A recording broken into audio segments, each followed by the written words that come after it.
Line man అనే cinema Amazon ప్రైమ్‌లో stream అవుతుంది. ఈ సినిమా ఎలా ఉందో ఈ వీడియోలో తెలుసుకుందాం. ఈ లోపల వీడియోనైతే లైక్ చేసి ఛానల్‌ని సబ్స్క్రైబ్ చేసుకోకపోతే సబ్స్క్రైబ్ కూడా చేసుకోండి.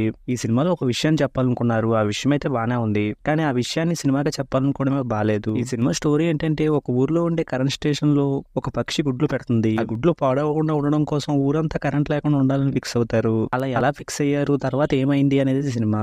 ఈ సినిమాలో చెప్పాలనుకున్న పాయింట్ స్టార్ట్ అయ్యేది సగం సినిమా అయిపోయాక. అప్పటి వరకు సినిమాలో ఊర్లో ఉన్న ఫ్యామిలీస్ అన్నిటిని చూపించుకుంటూ వస్తారు. ఆ ఊర్లో సీరియల్స్ చూసే ఒక ఫ్యామిలీ, పిల్లలు పుట్టిన ఒక ఫ్యామిలీ, టీవీ రిపేర్ చేసి అతను, ఫోటోషాప్ అతను, మిల్ అతను ఉన్నారని ఒక్కొక్కరిని చూపించుకుంటూ వస్తారు. అవన్నీ చూస్తున్నప్పుడు ఇవన్నీ ఎందుకు చూపిస్తున్నారు అనిపిస్తుంది. అలానే సినిమాలో కొన్ని క్యారెక్టర్లు చూపిస్తూ కామెడీ చేస్తున్నాం అనుకున్నారు, కానీ అదైతే అసలు కామెడీగా లేదు. ఇంక సినిమాలో మెయిన్ ప్లాట్ స్టార్ట్ అయిన తర్వాత కూడా సినిమాలో చెప్పడానికి అయితే ఏమి ఉండదు.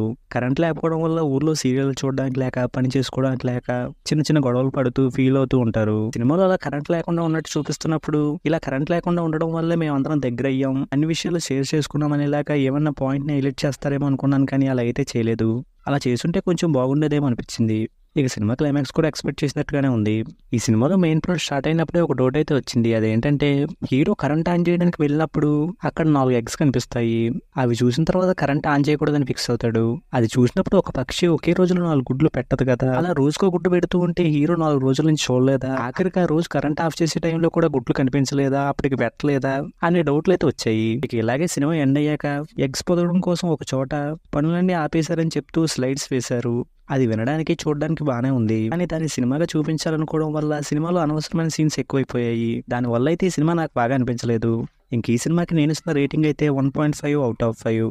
ఇక వీడియోని క్లోజ్ చేసే ముందు వీడియోని లైక్ చేసి ఛానల్ని సబ్స్క్రైబ్ చేసుకోకపోతే సబ్స్క్రైబ్ కూడా చేసుకోండి.